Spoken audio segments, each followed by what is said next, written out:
Miércoles, 16 de marzo del 2022. Meditación del Evangelio. Mateo, capítulo 20, versículos del 17 al 28. Pueden beber el cáliz que yo beberé.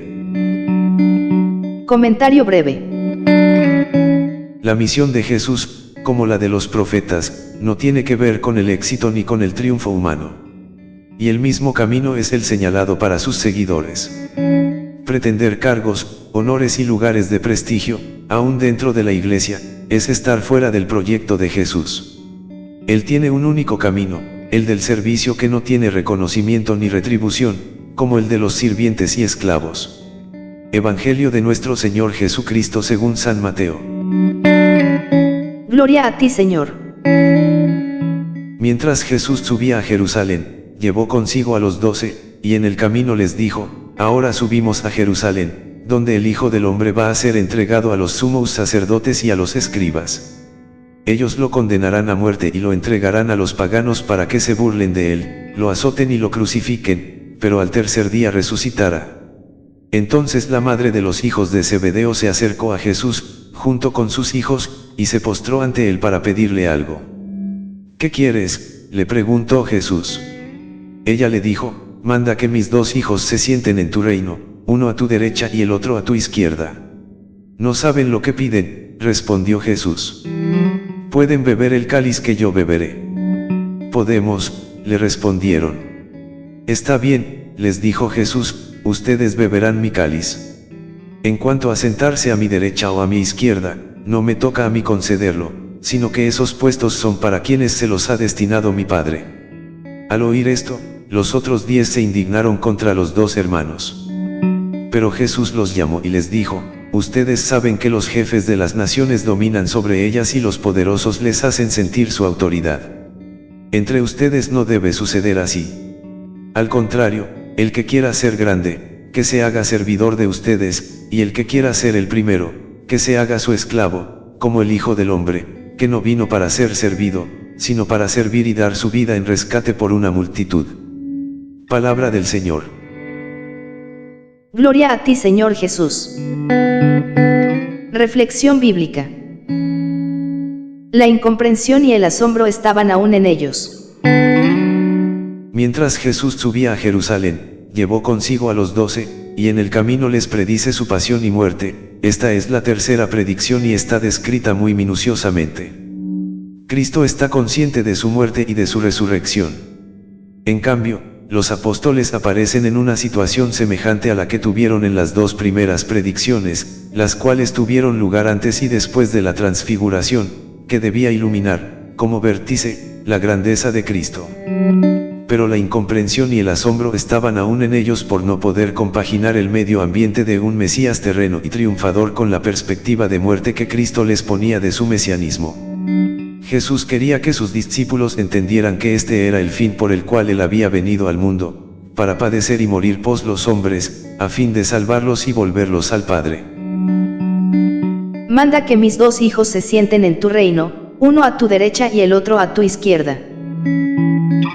Luego la madre de los hijos de Zebedeo se acercó a Jesús, junto con sus hijos, y se postró ante él para pedirle algo.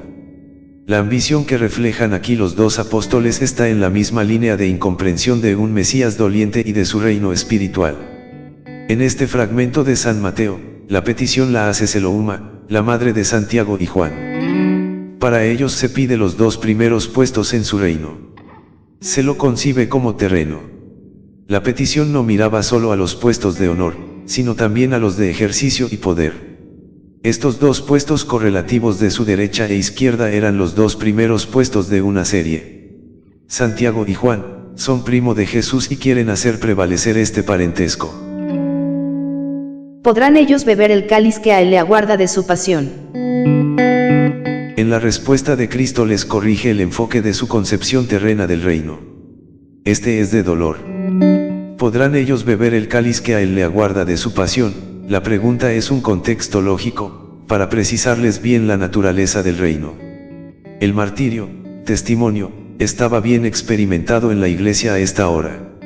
En la literatura judía se presenta frecuentemente el cáliz como imagen de alegría y fortuna, derivando acaso su uso de los festines, pero luego, por influjo de la copa de la venganza divina, que usaron los profetas, vino a significar también, y preferentemente, el sufrimiento y la desgracia. El mismo sentido tiene en la literatura rabínica. El cáliz que Cristo bebería era el de su pasión y muerte. El erróneo enfoque sobre la naturaleza de su reino. A la pregunta que les hace Jesucristo si estarían dispuestos a beber este cáliz y a sumergirse, como él en este dolor, le respondieron que sí. No era una respuesta de fácil inconsciencia. Y Cristo les confirma, con vaticinio, este martirio de dolor. De hecho, Santiago el Mayor sufrió el martirio sobre el año 44, por orden de Agripa y, siendo decapitado.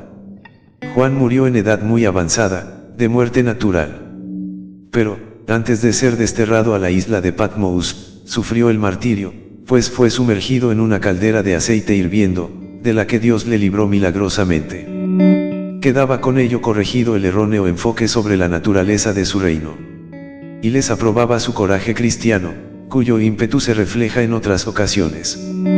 Pero había en esta petición un plan más profundo del Padre que no competía a Jesucristo el cambiarlo. Había en todo ello una predestinación. Dios dispone libremente de sus dones, de la donación gratuita de su reino y de los puestos del mismo. Al ver aquella disputa, Jesús los llamó. Al oír esto, los otros 10 se indignaron contra los 2 hermanos por esta pretensión y proposición de los hijos del Zebedeo. Al ver aquella disputa, Jesús los llamó. Y va a restablecer la armonía con una gran lección de humildad, dada especialmente para los que van a tener puestos jerárquicos, para ellos, que son apóstoles y se sentarán en tronos en su reino. Les va a dar una lección por capítulo doble, primero con la verdadera doctrina del mando, y luego con su mismo ejemplo.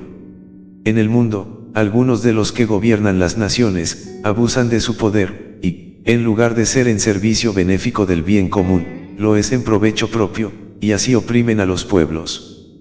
Los apóstoles comprendieron y asumieron como misión el hecho político y social desigual de su época. Eran galileos y habían oído hablar de los abusos de Herodes el Grande, de Arquelao y Antipas, lo mismo que de los abusos de algunos de los procuradores romanos. El que quiera ser grande, que se haga servidor de ustedes. Pero, si esto sucede de hecho, ya que no es esa la misión del poder entre gobernantes de pueblos, no ha de ser así entre ustedes que son apóstoles y se sentarán en tronos del reino para juzgar a las 12 tribus de Israel. Jesús le dice, el que quiera ser grande, que se haga servidor de ustedes, y el que quiera ser el primero, que se haga su esclavo. Porque que estos no son para honor ni provecho propio, sino para ministerio, servicio y provecho directo del bien común. No siendo para provecho propio, en lugar de tener esos sentimientos de ambición, si alguno pensase en ello, que piense que ha de tener sentimientos, en este orden, de servidor y de esclavo. Pues ha de tener los sentimientos de servicio. Deberá ser esclavo de todos. Así enfocados, los puestos jerárquicos y de mando cobran su auténtica proyección y excluyen automáticamente las apetencias en el reino terreno. Pues nadie tiene apetencia por egoísmo de ser esclavo. No vino a ser servido. Y luego de la doctrina, pone el gran ejemplo de su vida, que es el Rey Mesías. No vino a ser servido. Sus sufrimientos, su pobreza, las intrigas armadas contra él, la perspectiva de su pasión y muerte, hacían ver bien que no vino a ser servido sino a servir, al contrario, vino a dar su vida como rescate de muchos. Esta enseñanza de Cristo responde a la idea de la liberación por rescate, una liberación mediante un sacrificio, es decir, dar su vida por salvar a los hombres.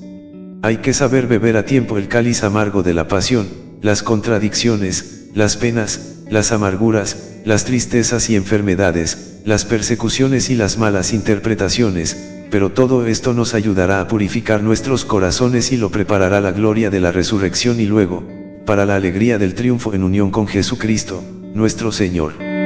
Jesús nos da en este fragmento del Evangelio una gran lección de humildad, algo que para nosotros es necesario comprender. Nos llega nuestro amor propio, o porque sufrimos si otros nos aventajan, o porque queremos ser los primeros en todas partes, sobresaliendo en todo y sin importar si estamos relegando a los demás.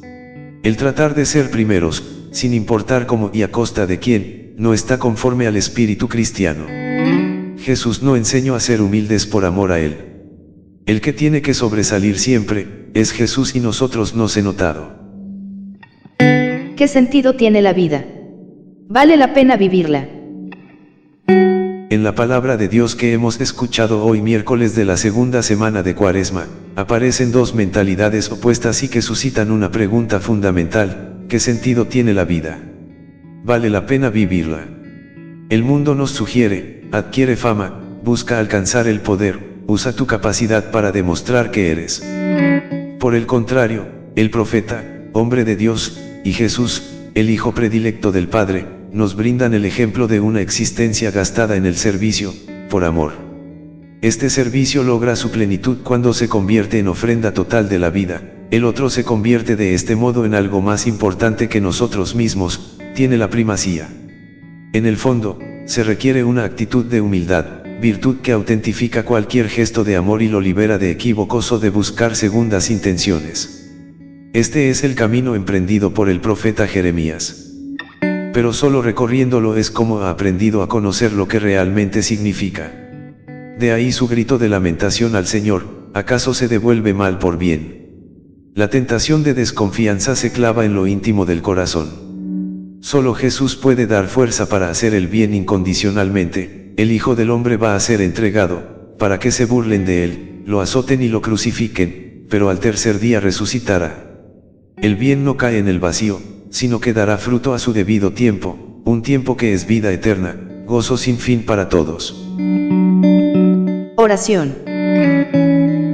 Gracias, Señor Jesús, por la dulce firmeza con que nos llevas de la mano por el camino de la cruz.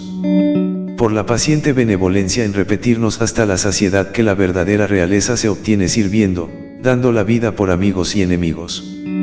Porque tú, el más bello de los hijos de los hombres, has permitido ser desfigurado hasta no tener apariencia ni belleza que atrajese nuestras miradas desagradecidas.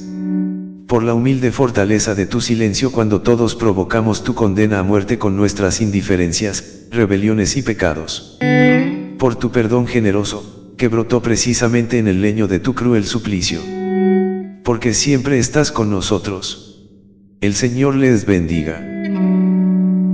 Amén.